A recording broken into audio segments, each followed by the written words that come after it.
निजी स्कूलों की हर साल मनमानी देखने को मिलती है। इस बार भी यही हालत हुई। कई स्कूल संचालकों ने अपनी अपनी दुकानें फिक्स कर रखी है, जहां अभिभावकों को बच्चों की किताबें और स्टेशनरी खरीदने के लिए बाध्य किया जाता है। और इस मुद्दे को कैराना की सांसद इकरा हसन ने संसद में उठा दिया।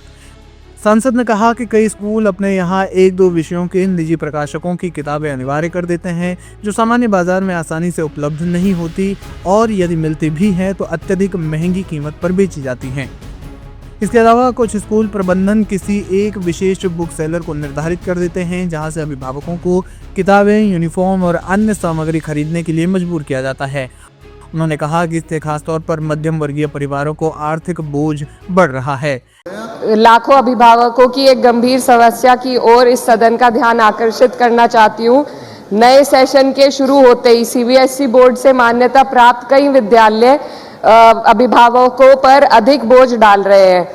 अपने स्कूल में एक दो विशेष या प्राइवेट प्रकाशकों की पुस्तकों को अनिवार्य कर देते हैं, जो सामान्य बाजार में नहीं मिलती हैं तो बहुत महंगी कीमतों पर बेची जाती है। इसके अलावा स्कूल मैनेजमेंट अपने किसी एक खास बुक सेलर को निर्धारित कर देते हैं, जहां से अभिभावकों को किताबें, यूनिफॉर्म और अन्य सामग्री खरीदने के लिए मजबूर किया जाता है।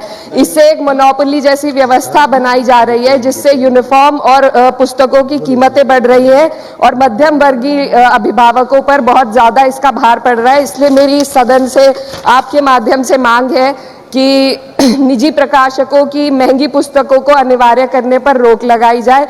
किसी एक विक्रेता को अधिकृत करने की प्रथा पर तत्काल प्रतिबंध लगाया जाए।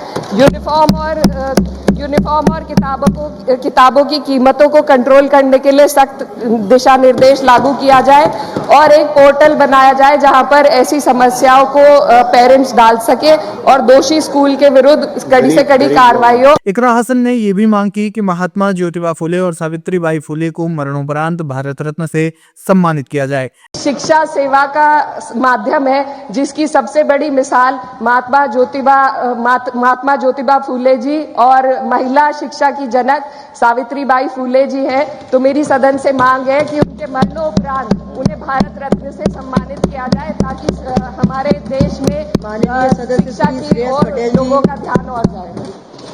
इससे पहले संसद के बाहर इकरा हसन ने महिला आरक्षण को लेकर मोदी सरकार को घेरा था। उन्होंने कहा कि यह बिल बहुत दिनों पहले पास हुआ था, लेकिन इसके लागू करने का कोई स्पष्ट रोड मैप नहीं है। देखिए, ऑपोजिशन इस बिल में साथ में है और सरकार ने सिर्फ ऐलान किया है। कई योजनाओं के सरकार ऐलान करती है, लेकिन धरातल पर उतारने का कोई काम नहीं करती। तो हमारी मांग यही है कि इनकी कथनी और करनी में इतना फर्क नहीं होना चाहिए। महिलाओं को जब अधिकार देने की बात आती है तो कहा जाता है कि जब सीटें पूरी लोकसभा की बढ़ेंगी उसमें महिलाओं की सीटें बढ़ाकर दी जाएंगी, लेकिन यह नाइंसाफी है।